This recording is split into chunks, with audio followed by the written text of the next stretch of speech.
ಕೊಡ್ಬೇಕು. ಇವತ್ತು ಚರ್ಚೆ ಮಾಡಲಿಕ್ಕೆ ಅವಕಾಶ ಕೊಡುದಿಲ್ಲ. ಈಗ ವಿಷಯ ಮಾತ್ರ ಹೇಳಿ. 2 ನಿಮಿಷ ಸರ್, ಪಾಯಿಂಟ್ ಹೇಳಿ ಬಿಡಿ.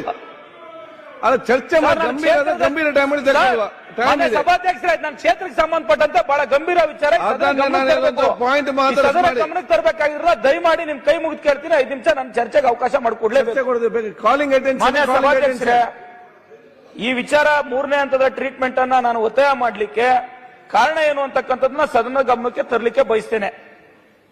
ನಾನು ಏನು ಸಚಿವರು ಸದನದ ಗಮನಕ್ಕೆ ಈಗ ಉತ್ತರ ಕೊಟ್ಟರು, ಇದು ಒಳ್ಳೆ ಯೋಜನೆ, ಚಿಕ್ಕಬಳ್ಳಾಪುರ ಮತ್ತೆ ಕೋಲಾರ ಭಾಗದಲ್ಲಿ ಅನುಕೂಲ ಆಗಿದೆ ಅಂತರ್ಜಲ ವೃದ್ಧಿ ಆಗ್ಲಿಕ್ಕೆ ಅಂತ ಹೇಳಿ ನಾನು ಶಾಸಕನಾದ್ಮೇಲೆ ಇಂದಿನ ಸರ್ಕಾರದ ಯೋಜನೆಯನ್ನ ಇಂದಿನ ಶಾಸಕರಿದ್ದಂತ ಅವಧಿಯಲ್ಲಿ ಮಂಜೂರಾಗಿದ್ದಂತ ಯೋಜನೆಯನ್ನ ನಾನು ಮುಂದುವರಿಸಿದ್ದು ಅಧ್ಯಕ್ಷರೇ.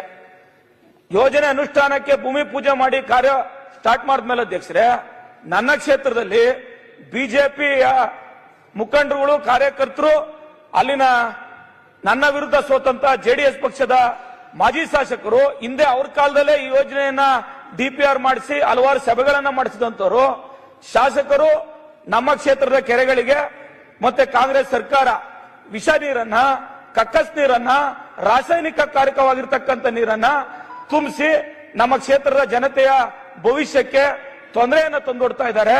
ಮತ್ತೆ ನಮ್ಮ ಕ್ಷೇತ್ರದ ಜನತೆಯ ಭವಿಷ್ಯವನ್ನ ಹಾಳು ಮಾಡ್ತಾ ಇದ್ದಾರೆ. ಇದನ್ನ ರದ್ದು ಮಾಡಬೇಕು, ಇದನ್ನ ನಿಲ್ಲಿಸಬೇಕು ಅಂತ ದಿನನಿತ್ಯ ಹೋರಾಟ ಸಾಮಾಜಿಕ ಜಾಲತಾಣದಲ್ಲಿ ಮತ್ತೆ ಕ್ಷೇತ್ರದಲ್ಲಿ ಜನರನ್ನ ದಿಕ್ಕು ತಪ್ಪಿಸಲಿಕ್ಕೆ ಪ್ರಯತ್ನ ಮಾಡ್ತಾ ಇದ್ದಾರೆ ಅಧ್ಯಕ್ಷ. ಇದಕ್ಕೆ ನಾನು ಸಾರ್ವಜನಿಕವಾಗಿ ಹಲವಾರು ರೀತಿಯ ಸಭೆಗಳನ್ನ ಮಾಡಿ ಅಧಿಕಾರಿಗಳ ಗಮನಕ್ಕೆ ತಂದಂತ ಸಂದರ್ಭದಲ್ಲಿ ಅಧಿಕಾರಿಗಳು ಇದಕ್ಕೆ ಸ್ಪಷ್ಟೀಕರಣವನ್ನು ಕೊಡ್ತಕ್ಕಂಥ ಕೆಲಸವನ್ನ ಮಾಡಲಿಲ್ಲ ಅಧ್ಯಕ್ಷರೇ. ಹಲವಾರು ರೀತಿಯ ನಾನು ವಿನಂತಿ ಮಾಡ್ಕೊಂಡು ಈ ತರದ ಏನು ತೊಂದರೆ ಅಂತ ಹೇಳ್ತಿದ್ದಾರೆ, ಇದು ಸತ್ಯನಾ ಏನೋ? ನಾನು ಮೊದಲನೇ ಬಾರಿ ಶಾಸಕ, ನನಗೆ ಅಪಾರವಾಗಿರ್ತಕ್ಕಂಥ ಅನುಭವ ಇಲ್ಲ, ಇದ್ರ ಬಗ್ಗೆ ಡೆಪ್ತ್ ನಾಲೆಡ್ಜ್ ಇಲ್ಲ. ನೀವು ಇದಕ್ಕೆ ಬಗ್ಗೆ ಮುತುವರ್ಜಿ ವಹಿಸಿ ಇದನ್ನ ಬಗೆಹರಿಸಿ ಅಂತ ಹೇಳಿದೆ ಅಧ್ಯಕ್ಷ. ಬೇಕಾ ಬೇಡವಾ ಸರ್? 1 ನಿಮಿಷ, ಇದು ನಾನು ಬಹಳ ಗಂಭೀರ ಇದೆ ಸರ್, ದಯಮಾಡಿ ನನಗೆ ಡಿಸ್ಟರ್ಬ್ ಮಾಡಬೇಡಿ. ಪ್ರಾಬ್ಲಮ್ ತಗೊಂಡ್ರೆ ಆಗ್ತದ. ಬಿಜೆಪಿ ಸರ್ಕಾರದಲ್ಲಿ ಮಂಜೂರಾದಂತ ಯೋಜನೆ, ಇಂದಿನ ಶಾಸಕರು ಡಿಪಿಆರ್ ಮಾಡಿಸಿ ಅದರ ಬಗ್ಗೆ ಸಭೆ ಮಾಡಿದಂತ ಯೋಜನೆಯನ್ನ ಕಾಂಗ್ರೆಸ್ ಸರ್ಕಾರ, ಕಾಂಗ್ರೆಸ್ ಶಾಸಕ ವಿಷ ನೀರನ್ನ ಕೊಡ್ತಾ ಇದ್ದಂತ ಸಂದರ್ಭದಲ್ಲಿ ನನ್ನ ಮೇಲೆ ಬರ್ಬೇಕಾದ್ರೆ ನಾನ್ಯಾಕೆ ಅದನ್ನು ಒಪ್ಕೋಬೇಕು ಅಧ್ಯಕ್ಷರೇ? ನಂದೇನಿದೆ ತಪ್ಪು? ಬಿಜೆಪಿ ಸರ್ಕಾರದ ಅಶೋಕಣ್ಣ ಇಲ್ಲೇ ಇದ್ದಾರೆ, ಅಶ್ವಥ್ ನಾರಾಯಣ ಅವರು ಇಲ್ಲೇ ಇದ್ದಾರೆ, ಅವ್ರು ಮಾನ್ಯ ಸಂಸದರು, ಅಂದಿನ ನಮ್ಮ ಜಿಲ್ಲಾ ಉಸ್ತುವಾರಿ ಸಚಿವರು, ಅವ್ರು ಬಂದು ನಮ್ದೇ ಸರ್ಕಾರದ ಯೋಜನೆ ಅಂತಾರೆ. ಅಲ್ಲಿ ಅವ್ರ ಪಕ್ಷದ ಕಾರ್ಯಕರ್ತರು, ಮುಖಂಡರು, ಕೆಲವು ಜನನ ಸಂಘಟನೆಯನ್ನ ಕೂಡ್ಕೊಂಡು ಇದು ಶಾಸಕರು ಕೊಳಚೆ ನೀರು, ಕಕ್ಕಸ್ ನೀರು ಕೊಡ್ತಾವ್ರೆ ಅನ್ನೋದು ಯಾವ ನ್ಯಾಯ ಅಧ್ಯಕ್ಷರೇ? ಅಶೋಕಣ್ಣ ಅವ್ರು ಉತ್ತರ ಕೊಡ್ಬೇಕಿತ್ತು ಅದಕ್ಕೆ. ಇದು ಸರಿನಾ? ಹಂಗೇನಾದ್ರೂ ಒಳ್ಳೆ ಅದು ವಿಷಯ ಅನ್ನೋದಾಗಿದ್ರೆ, ಹಂಗೇನಾದ್ರೂ ಅದು ಸರಿ ಇಲ್ಲ ಅನ್ನೋದಾಗಿದ್ರೆ ಅವ್ರಿಗೆ ಆ ಕ್ರೆಡಿಟ್ ಹೋಗ್ಬೇಕು. ಸರಿ ಇಲ್ದಿದ್ದ ನೆಲಮಂಗಲ ಕೊಟ್ರಲ್ಲ, ಯಾಕೆ ಕೊಟ್ರು ಅಂತಂದು ಅವ್ರು ಹೇಳ್ಬೇಕು. ಸರಿ ಇದ್ರೆ ಈ ಸದನಕ್ಕೆ ಹೇಳ್ಬೇಕು. ಇದ್ರ ಜೊತೆಯಲ್ಲಿ ಇತ್ತೀಚೆಗೆ ಯಾರೋ ನಿವೃತ್ತ ನ್ಯಾಯಾಧೀಶರು, ಯಾರೋ ವಿಜ್ಞಾನಿಗಳು, ಯಾರೋ ರೈತರ ಮುಖಂಡರುಗಳು ಕರ್ಕೊಂಡ್ಬಂದ್ಬಿಟ್ಟು ಅಲ್ಲಿ ಹೋರಾಟ. ಯಾವ ರೀತಿ ಹೋರಾಟ ಅಂತ ಅಂದ್ರೆ ಪ್ರಾಣ ಹೋಗ್ಬಿಡ್ಲಿ ಅಂತಾರೆ. ಮಾಡಿದ್ದು ಅವರೇ ಸ್ವಾಮಿ, ಅವ್ರ ಸರ್ಕಾರ, ಮಾಜಿ ಶಾಸಕರು ಮಾಡಿದ್ದು. ಈ ಆರೋಪ ನಾನೇ ಕೂತ್ಕೋಬೇಕು? ಅದಕ್ಕೋಸ್ಕರ ಇವತ್ತು ನಾನು 3ನೇ ಹಂತದ ಟ್ರೀಟ್ಮೆಂಟ್ಗೆ ಒತ್ತಾಯ ಮಾಡ್ತಾ ಇದ್ದೀನಿ. ಇದರ ಜೊತೆಯಲ್ಲಿ ಅಧ್ಯಕ್ಷರೇ,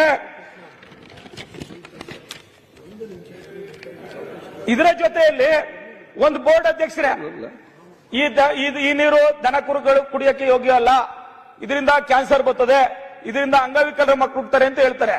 ಈಗ ನನ್ನ ವಿಧಾನಸಭಾ ಕ್ಷೇತ್ರದಲ್ಲಿ 68 ಕೆರೆಗಳನ್ನ ಈ ಯೋಜನೆ ಅಡಿಯಲ್ಲಿ ತುಂಬಿಸ್ತಾ ಇದ್ದಾರೆ ಅಧ್ಯಕ್ಷರೇ. ಈ 68 ಕೆರೆಗಳು ಪ್ರಾಥಮಿಕವಾಗಿ 51 ಕೆರೆ, ಎಲ್ಗೂ ನೀರು ಹೋಗಲ್ಲ. ಮೊದಲು ಬರದೆ ನನ್ನ ವಿಧಾನಸಭಾ ಕ್ಷೇತ್ರಕ್ಕೆ. ಇದೇ ಮುಂದುವರೆದು ಹೋದ್ರೆ ರಾಜರಾಜೇಶ್ವರಿ ನಗರ ವಿಧಾನಸಭಾ ಕ್ಷೇತ್ರಕ್ಕೆ ಹೋಗುತ್ತೆ, ಯಶವಂತಪುರ ವಿಧಾನಸಭಾ ಕ್ಷೇತ್ರಕ್ಕೆ ಹೋಗುತ್ತೆ, ಕೆಸಿ ವ್ಯಾಲಿ, HN ವ್ಯಾಲಿ ಮೊನ್ನೆ ಶಿಡ್ಲಘಟ್ಟದಲ್ಲಿ ಪೂಜೆ ಮಾಡಿದ್ದಾರೆ, ಅಲ್ಲಿ ವಿರೋಧ ಇಲ್ಲ. ನನ್ನ ಕ್ಷೇತ್ರದಲ್ಲಿ ಸುಮ್ಮನೆ ರಾಜಕೀಯ ಕಾರಣಕ್ಕೆ, ಯಾಕೆಂದ್ರೆ ನೆಲಮಂಗಲದಲ್ಲಿ ಶಾಸಕರಾಗಿ ನಮ್ಮ ಸರ್ಕಾರದ ಆಶೀರ್ವಾದದಿಂದ ಒಳ್ಳೆ ಉತ್ತಮವಾದಂತ ಕೆಲಸ ಮಾಡ್ತಾ ಇರ್ತಕ್ಕಂಥ ಸಂದರ್ಭದಲ್ಲಿ ಅದನ್ನ ಸಹಿಸ್ಕೊಳಕ್ಕಾಗದೆ ಮಾಡ್ತಾ ಇದ್ದಾರೆ ಅಂತಕ್ಕಂಥದ್ದು ನಾನು ತಿಳ್ಕೊಂಡಿದ್ದೆ. ಯಾವಾಗ ನಿವೃತ್ತ ನ್ಯಾಯಾಧೀಶರು, ಆಮೇಲೆ ಕೆಲವೊಬ್ರು ಯಾರೋ ವೈದ್ಯರು ರಾಜಕಾರಣ ಪ್ರವೇಶ ಮಾಡ್ಬಿಟ್ಟವ್ರೆ, ಅವ್ರು ಬಂದ್ಬಿಟ್ಟು ಭವಿಷ್ಯದಲ್ಲಿ ತೊಂದರೆ ಅಂತಾರೆ. ಇದೆಲ್ಲ ದಿಕ್ತಪ್ಪಿಸೋದ್ರಿಂದ ನನ್ನ ಕ್ಷೇತ್ರದ ಜನಕ್ಕೆ ಗೊಂದಲ ಆಗಿದೆ, ನನ್ನ ಕ್ಷೇತ್ರದ ಜನಕ್ಕೆ ಅನುಮಾನ ಬಂದಿದೆ.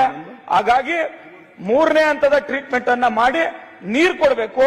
3ನೇ ಹಂತದ ಟ್ರೀಟ್ಮೆಂಟ್ ಅನ್ನ ಮಾಡಿ ನೀರು ಕೊಡ್ಲಿಕ್ಕೆ ಸಾಧ್ಯ ಇಲ್ಲದಾದ್ರೆ 2ನೇ ಹಂತದ ಟ್ರೀಟ್ಮೆಂಟ್ಗೆ ಎಲ್ಲಿ ಬೇಡಿಕೆ ಇದೆಯೋ ಅಲ್ಲಿಗೆ ನೀರು ಕೊಟ್ಟು ನನ್ನ ಕ್ಷೇತ್ರಕ್ಕೆ 3ನೇ ಹಂತದ ಟ್ರೀಟ್ಮೆಂಟ್ ಅನ್ನ ಮಾಡಿ ನೀರು ಕೊಡೋದಾದ್ರೆ ಕೊಡ್ಲಿ, ಇಲ್ಲ ಅಂತದಾದ್ರೆ ಈ ಪೈಪ್ ಲೈನ್ ಹೆಂಗಿದ್ರು ಮಾಡಿದಾರಲ್ಲ, ಆ ಪೈಪ್ ಲೈನ್ ಮುಂದಿನ ದಿನಗಳಲ್ಲಿ ನಾನು ಈಗಾಗಲೇ ಮಾನ್ಯ ಉಪಮುಖ್ಯಮಂತ್ರಿಗಳು ಜಲ ಸಂಪನ್ಮೂಲ ಸಚಿವರನ್ನ ವಿನಂತಿ ಮಾಡಿದ್ದೇನೆ. ಎತ್ತಿನ ಹೊಳೆಯಿಂದ ನಮ್ಗೆ ನೀರನ್ನ ಕೆರೆ ತುಂಬಿಸಲಿಕ್ಕೆ ಕೊಡಬೇಕು. ಮತ್ತೆ ನಮ್ಮ ಸಿದ್ದರಾಮಣ್ಣ ಅವರ 13ರಿಂದ 18ನೇ ಅವಧಿಯಲ್ಲಿ ಶ್ರೀರಂಗಯತ್ತ ನೀರಾವರಿ ಯೋಜನೆ ಆಗಿತ್ತು. ಆ ಶ್ರೀರಂಗಯತ್ತ ನೀರಾವರಿ ಯೋಜನೆಯಿಂದ ಆಯ್ತು ಈಗ. ಸೋಲೂರು ಹೋಬಳಿಯ ಕೆರೆಗಳಿಗೆ ನೀರನ್ನ ತುಂಬಿಸಿ ಅಧ್ಯಕ್ಷ ಒಂದೇ ಒಂದು ನಿಮಿಷ. ಹಾಗೆ ಈ ಈ ರೀತಿಯಲ್ಲಿ ಇದು ಮೂರನೇ ಹಂತದ ನಿಮ್ಮ ಶುದ್ಧೀಕರಣವನ್ನು ಶ್ರೇಷ್ಠ ವಿಷಯ ಮಾಡಿಕೊಳ್ಳಬೇಕು ಅಂತ ಇರ್ಬೋದು. ತಮ್ಮ ಕಾಂಗ್ರೆಸ್ಸಿಗೆ ಮಾಡ್ತಿರೋದು. ಬೇರೆ ಬೇರೆ ಮಾತಾಡ್ಬೇಕಾಗಿಲ್ಲ. ವೈಯಕ್ತಿಕವಾಗಿ ನಡೀತಾ ಇದೆ. ಮೇಡಮ್ ಒಂದ್ ನಿಮಿಷ ಮೇಡಮ್. ಅಧ್ಯಕ್ಷ ಈಗ ಇಲ್ಲಿ ಪ್ರಶ್ನೆ ಏನಂದ್ರೆ ಆ ನೀರನ್ನ ಆ ಕೆರೆಗಳಿಗೆ ತುಂಬಿಸ್ತಾ ಇದಾರಲ್ಲ, ಆ ನೀರು ಕುಡಿಯಕ್ಕೆ ಯೋಗ್ಯ ಇದೆಯಾ? ದನಕರುಗಳು ಅಲ್ಲೇನಂದ್ರೆ ನಿಮ್ಮವ್ರು ಬೋರ್ಡ್ ಹಾಕ್ತಾರಂತೆ, ದನಕರುಗಳಾಗ್ಲಿ ಇನ್ನೊಂದಾಗ್ಲಿ ನೀರು ಕುಡಿಬಾರ್ದು ಅಂತ ಹೇಳಿ ಬೋರ್ಡ್ ಹಾಕ್ತಾರೆ ಅಂತಕ್ಕಂಥದ್ದು. ಸರಿ, ದನಕರುಗಳಿಗೆ ಕುಡಿಯಕ್ಕಾಗದೆ ಇರತಕ್ಕಂಥ ನೀರನ್ನ ನೀವು ತಗೊಂಡೋಗ ಕೆರೆಗೆ ಬಿಟ್ಬಿಟ್ಟು ಈಗ ಅದನ್ನ ಯಾವ ದನಕರುಗಳು ಕುಡಿದು ಹೆಚ್ಚು ಕಡಿಮೆ ಆದ್ರೆ ಯಾರು ಜವಾಬ್ದಾರ ಅದಕ್ಕೆ? ಆ ಕುಶಲ ದಯಮಾಡಿ ಅವ್ರು ಕೇಳ್ತಾ ಇರ್ತಾರೆ. ಭಾಗೇಶ್